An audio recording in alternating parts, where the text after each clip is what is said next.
Étudier ne sert à rien. Utilisez plutôt ceci. Avant de vous énerver dans les commentaires, prenez juste une minute pour m'écouter. Si après la première minute, vous êtes toujours dans le même état d'esprit, alors oui, s'il vous plaît, laissez un commentaire pour nourrir le débat. Pour ceux qui l'ignorent, je suis institut primaire ou professeur des écoles, si vous préférez, depuis 19 ans. Aujourd'hui donc, je vais d'abord parler comme un prof et ensuite comme un geek. Je pense qu'étudier, dans le sens qu'on donne très souvent à ce mot parmi les élèves, les parents et parfois certains profs, ne sert à rien. Par contre, ça ne veut pas dire qu'il ne faut pas travailler. C'est même plutôt le contraire. Ça ne veut pas dire qu'il ne faut pas mémoriser. C'est même plutôt le contraire. Et surtout, ça ne veut pas dire que la théorie est inutile. C'est même plutôt le contraire. Ce qui ne sert pas à grand-chose, par contre, je le maintiens, c'est de lire et relire seulement, même plusieurs fois. C'est de surligner des phrases complètes, même pour faire joli ou soi-disant plus clair. C'est de recopier intégralement, quand bien même on arrive à le faire sans faute. Tout ce dont vous avez besoin, c'est de respecter 3 règles et d'utiliser ce petit bout de papier. La mission que je me suis donnée, c'est de vous aider à bien démarrer avec les outils no-code, à structurer études et business grâce à PAC, mon système d'efficience, et à faciliter votre vie personnelle et professionnelle grâce aux outils d'automatisation. Bonjour, je m'appelle Vince et bienvenue sur Créatif.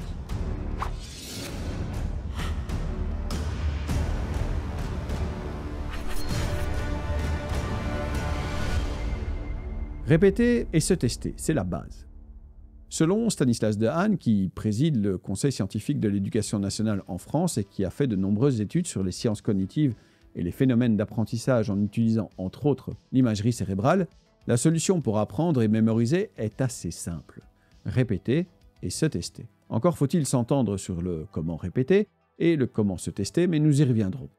Je veux aussi dire que je me concentre dans cette vidéo sur les moments où ce qu'il faut retenir, ce qu'il faut mémoriser, ce qu'il faut apprendre en quelque sorte, ce sont des mots, des phrases, des définitions, une dictée.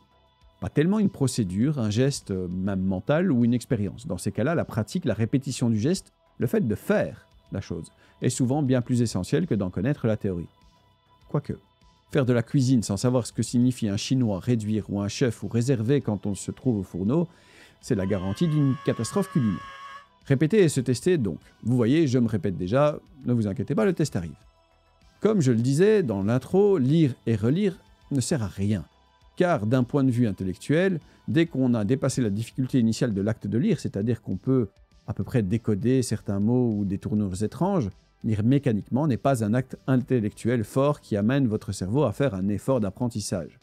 Je peux évidemment tenter de me convaincre que je suis en train de lire pour retenir, de lire avec une intention, avec un projet, mais lire reste lire. À un moment, certainement si le texte est bien écrit, on se laisse porter par les mots.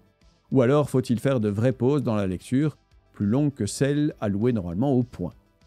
Dans le même ordre d'idées, passer du fluo sur les mots importants plutôt que des phrases complètes, c'est déjà un peu mieux, c'est déjà quelque chose, il y a déjà un choix, un tri, un filtre. On peut même envisager de surligner en rouge les personnes, en vert les endroits et en jaune les moments de l'histoire. C'est de toute façon mieux que de passer tout un paragraphe en jaune fluo. Recopier intégralement, par contre, non. Non. Oui, je sais, c'est ce qu'on demande de faire la plupart du temps pour les dictées, mais non. Non. Une dictée, ce n'est pas un acte de mémoire en soi, c'est un acte de réflexion. Oui, certains mots doivent être mémorisés tels quels, mais ils sont en réalité assez rares dans une dictée, au moins en primaire.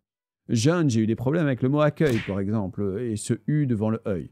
Ce mot-là, ok, j'ai dû le photographier dans ma tête, le recopier quelques fois, mais la dictée dans laquelle ce mot apparaissait, je l'avais réussi. Accueil était le seul mot sur lequel j'avais fait une erreur. Et pas une erreur de grammaire, d'accord dans le groupe nominal, non. Juste une bête faute d'orthographe d'usage, toute simple. Quel sens cela aurait-il eu de me faire recopier 10 fois intégralement toute la dictée pour ce simple mot? Aucun, évidemment. Eh bien, c'est la même chose dans les autres domaines. Une bête copie intégrale n'a aucun sens. Si une dictée est un acte de réflexion, il s'agit donc non pas de savoir comment un mot s'écrit, mais pourquoi il s'écrit comme cela. Pourquoi ce mot, pourquoi cet accord, pourquoi le fait de choisir ce mot-ci modifie l'écriture de ce mot-là. En ça, une dictée est un bon exercice s'il est un exercice de réflexion et pas de mémoire, et qu'il se prépare comme tel. Quelle est la solution alors? Comment faire? Comment aider mon enfant, mon élève, mon étudiant, mon apprenant à mieux retenir, à mieux apprendre? Les chemins sont multiples et dans énormément de cas, la manipulation des informations, leur transformation, leur remise sous une autre forme est une technique prioritaire. Abordons donc les techniques qui permettent de travailler plutôt que d'étudier, ou de travailler pour étudier vraiment. Avant d'attaquer ce point, je vous propose de vous abonner, de mettre un petit pouce et de faire sonner la cloche. 80% des gens qui regardent cette chaîne ne sont pas abonnés et ça me ferait vraiment plaisir de vous compter parmi nous. J'espère aussi aider à un maximum de gens, un maximum de personnes, donc merci de partager. Selon notre nouvel ami Stanislas, les 4 piliers de l'apprentissage sont l'attention, l'engagement actif, le retour d'information et l'automatisation. Le deuxième point essentiel de notre réflexion est donc d'outiller notre apprenant et c'est là que j'en viens à mon petit carré. Une de mes techniques favorites est de demander à mes élèves de faire tenir une synthèse sur un petit carré de 10 cm de côté. Le défi force à l'attention, il n'est pas question de faire n'importe quoi et d'y aller sans réfléchir et puis c'est un petit défi qui gratouille le cerveau. Comment vais-je faire pour faire tenir une page dans un si petit carré? On est donc forcé, vu la place limitée, de sélectionner ce qui doit être absolument retenu. On est donc aussi forcé de recommencer un certain nombre de fois pour faire rentrer le tout sur un si petit papier. Il faut aussi, et c'est essentiel dans le processus, comparer son petit papier avec celui des copains, des autres, du prof même, pour le critiquer dans le sens noble du terme, et donc l'améliorer au fur et à mesure. Il y a donc attention, engagement actif, retour d'information et automatisation. Sachant aussi que pour certains, un carré de 10 cm est impossible car ils ont besoin de plus de place, d'une écriture plus grande, etc. L'histoire du carré, c'est un exercice de style adaptable à votre élève et à ses besoins. Vous pouvez très bien lui donner les étiquettes avec les mots importants que vous avez sélectionnés vous-même pour voir comment il va les placer sur son petit carré. Va-t-il spontanément les placer sous forme de liste ou sur la même ligne? Prochaine étape, par exemple, les mêmes étiquettes mais en ayant seulement la première lettre pour déjà forcer la recherche, la réflexion, l'effort de recherche en mémoire. D'autres outils que le petit carré existent évidemment. Le schéma, la carte mentale, l'arbre, les listes, tout est possible. L'idée est de transformer, manipuler, raccourcir, abréger, rendre un texte lacunaire, n'écrire que les premières lettres de chaque mot, etc.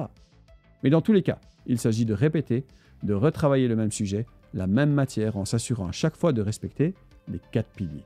Comme guide, comme soutien essentiel de l'enfant, de l'élève, de l'étudiant, de l'apprenant, vous devez aussi vous assurer des répétitions espacées des apprentissages. C'est notre 3e étape. C'est là qu'on en revient sans doute à ce qui nous occupe habituellement sur cette chaîne, les outils d'efficience. Les outils informatiques peuvent être, pour répondre à ce défi des apprentissages, des soutiens incroyablement utiles. Le principe des répétitions espacées veut que pour qu'un apprentissage soit vraiment ancré sur le long terme, il faut revenir dessus à intervalles non pas réguliers, mais de plus en plus espacés. Par facilité, avec les élèves, je pars sur le chiffre 1 pour initier à ce concept. La matière vue en classe le matin, il faut revenir dessus 1 heure plus tard, un jour plus tard, une semaine plus tard, un mois plus tard. Si à chaque échéance l'apprentissage est toujours aussi solide, on peut considérer réellement que l'apprentissage est ancré. À noter que le nombre de répétitions et l'espacement entre celles-ci sont sujets à débat et que vous devrez sans doute affiner cette démarche selon la complexité et la quantité de matière. Néanmoins, des outils comme Quizlet, Anki et d'autres existent également et on pourrait même créer un outil de répétition espacée dans Notion grâce à l'API. Si ça vous tente, dites-le moi en commentaire et je vous arrange ça. Au final, l'outil en lui-même n'a aucune importance.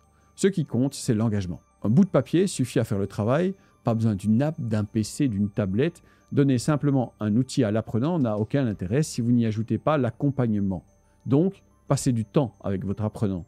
Du temps de qualité, le plus possible individualisé, selon les circonstances dans lesquelles vous évoluez.